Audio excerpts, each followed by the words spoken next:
আজকে একটা বিষয় দেখে খুব হতাশ হলাম।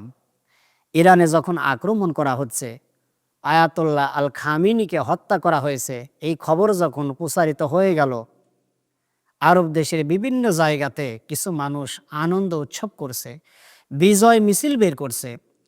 সিরিয়ার বিভিন্ন জায়গাতে তারা আনন্দ উৎসব করছে। কেন?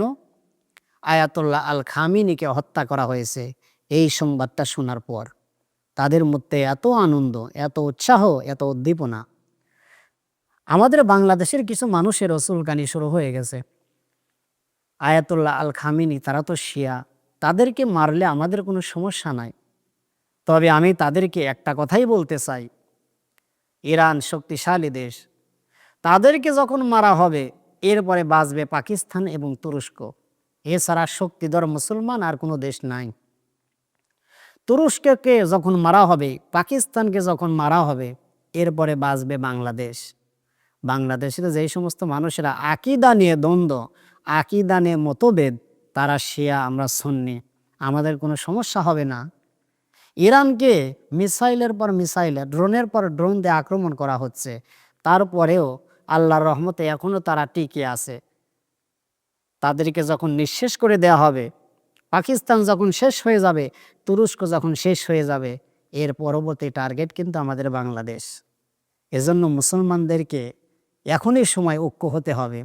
এখন যদি আমরা ঐক্য না হই, তাহলে আমাদের কিন্তু কোনো জায়গা আমাদেরকে আশ্রয় দেবে না, কোনো দেশ আমাদেরকে আশ্রয় দেবে না।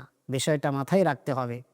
একটা শলার কাঠি, সেই কাঠি দিয়ে যদি আপনি একটা ধুলা বা ময়লা ঝাড়ু দিতে চান, সেইটা যাবে না।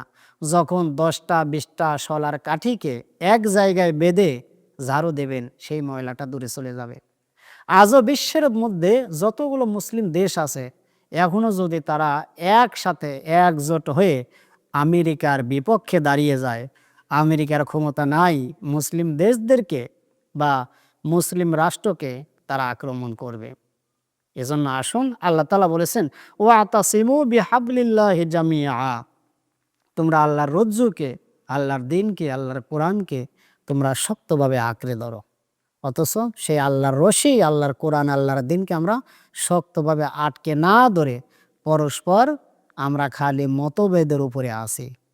মহান আল্লাহ তাআলা ইরানকে রক্ষা করুন, পাশাপাশি বিশ্বের সমস্ত মুসলিম রাষ্ট্রকে রক্ষা করুন। আমিন। ওয়া আখির দাওয়ানা আনিল হামদুলিল্লাহি রাব্বিল আলামিন।